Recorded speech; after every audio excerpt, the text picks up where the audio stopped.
Hope everybody's doing well.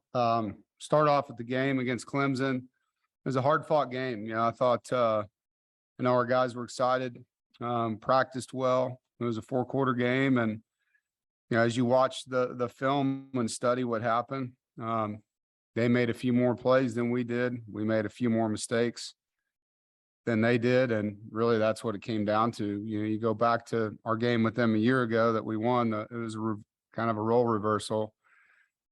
We made some catches. Emeka made a one-handed catch in the end zone. Devin Carter made a back shoulder catch. This year, it was the other way around.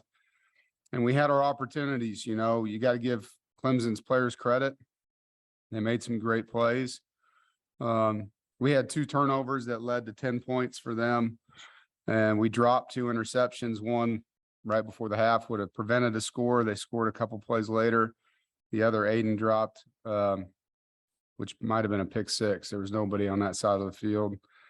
And we roughed the punter running into the punter, which led to 3 points. So there was a lot of points that were put on the board in plays that we were a part of, I felt, and not to discredit Clemson, they beat us in that game. But we definitely led to that by beating ourselves. And I think that's the biggest thing. When you lose a game like that, it comes down to a few plays, and sometimes you make them. And in this case, they did. So that's how you lose a game on the road. I do think their crowd was very, very impressive. And it's a factor when you have a D-line like them with a pass rush like they have, where cadence usually is the offense's friend. In a game like that, everybody's getting off on the ball instead of on a cadence. And sometimes their D-line was better at it than our O-line, and now you're behind trying to protect on a pass rush. And you can see why they've won so many home games in a row. It's definitely an awesome environment to play in, and crowd noise for them is a huge weapon. From a positive standpoint on offense, I thought Thayer Thomas had a really good football game for us. And we were 100% scoring in the red zone. We were 100% in our short yardage and goal line situation plays, which was improvement.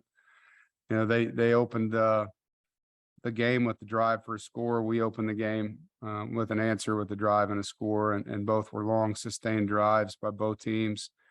It's weird to be in a game where there's only one possession each in one quarter with these 2 long drives.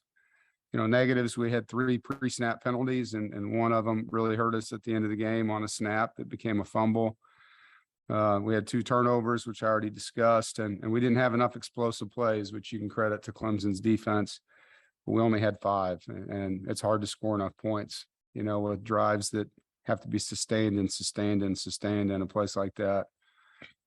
Defensively, I thought our defense battled. They kept us in the game. Our third down defense, for the most part, was on point, and we played hard.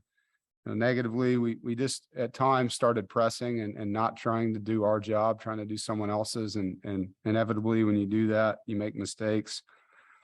They had too many explosive plays. They had 11 to our 5. And so that's an area we lost. And we didn't create a takeaway, and had 2 critical opportunities in the game.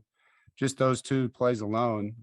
If Devin Boykin has his, that's 1 touchdown off the board. If Aiden White catches his and scores, that's a 14-point swing in the game, and a game that we lost by 10 points.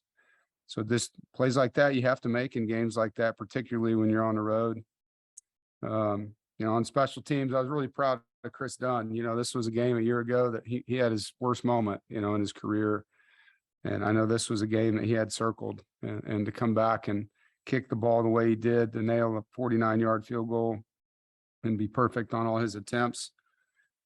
Biggest disappointing part of the game for me, special teams wise, it's been an area that's helped us win games. And I felt, not that it killed us, but the penalty that extended the drive on a roughing running into the punter was very costly, led to a field goal.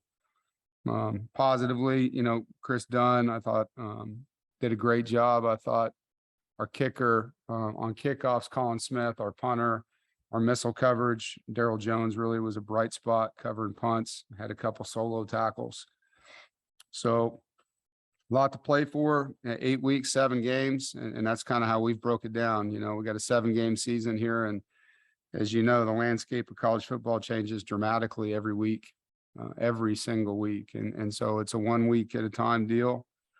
And this week we play a really good Florida State team. You know, the most impressive Florida State team we've played in a long time. Coach Norvell and his staff deserve a lot of credit for the turnaround they've had down there. They signed 13 players from the portal. They're a much older team. And the guys that weren't portal guys are guys that have been with them now for 3 years and have bought in, and they understand the scheme. They understand the expectation. You can see they're playing really fast. Offensively, it's what you think. You turn on film against Florida State, and they usually have tremendously good skill players, and they do. Their receivers can all run, and they've got a 6'7" receiver, Wilson on the number 14 on the outside.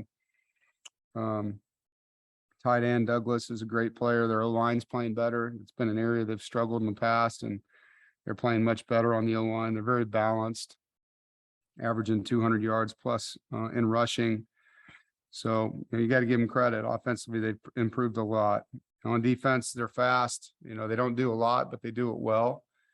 Their D-line is active, and number 5, the transfer defensive end, is in the backfield making plays, blocking kicks. They do play a lot of press coverage on the outside, not always, but play a lot of it and force you to make contact catches and get off of bump and run. And they're well coached on the special teams. John Papuchis is a really good football coach for them. They've blocked 2 kicks. They're point extra and field goal block teams. Their returners are same guys playing on offense that make plays. They're really good players. Excited to play. I'm excited to get back in Carter Finley Stadium. Play in front of our fans. It's teacher, what is it? Teacher Appreciation Day. Thank you. So we get a, praise the teachers that have helped us in our lives. And I know for all of us on this call and that'll be listening to it, there's somebody like that. I would ask you to reach out and say thanks to someone along the way that helped you, or maybe helping one of your sons or grandsons. But, I think it's a profession that's very underpaid and very difficult, and definitely a profession that deserves a lot of thank yous when they can get them. From our team standpoint, we're partnering with Walensky's Hope Foundation for College Football and Mental Health Week, eliminating the stigma and increasing mental health resources for universities and colleges. We're fortunate here. We have a great partnership with our mental health team in Ariane, who works with football, does a tremendous job. Grant Gibson, Tim McKay, and Corey Durden are going to be a part of handing out things to our players after we have practice the next couple of days. And it's something that I think used to be looked at as, a weakness or a stigma. And now to us, and to those that are involved in this, it's about bringing awareness and understanding it's another resource that can help you grow. We don't just need help physically, but we need help mentally. And it's something that people should take advantage of if they're not. There's a lot of people coming out of COVID, as we all know, that suffered with mental health illnesses. And so, trying to bring awareness to that. And I know last year, Emeka Emezi did a lot with that with our team, with the Walensky Foundation, and we hope to continue that this year. Lastly, I think this is just an opportunity to respond. I think in life, you find out who you are when you're knocked down. It's easy to be everybody they want you to be when things are good. But the best way to get over that feeling is to go back to work, put your head down, focus on what led to success earlier. We know what the formula is for that here. It's a great week of preparation, a great week of practice. A 1-0 mentality doesn't mean you get to celebrate wins and then linger with losses. You have a 24-hour window, and for us, that window is over. So I'm excited about the opportunity to get back on the grass in the meeting room with our players and our staff and go back to work against a really good Florida State team.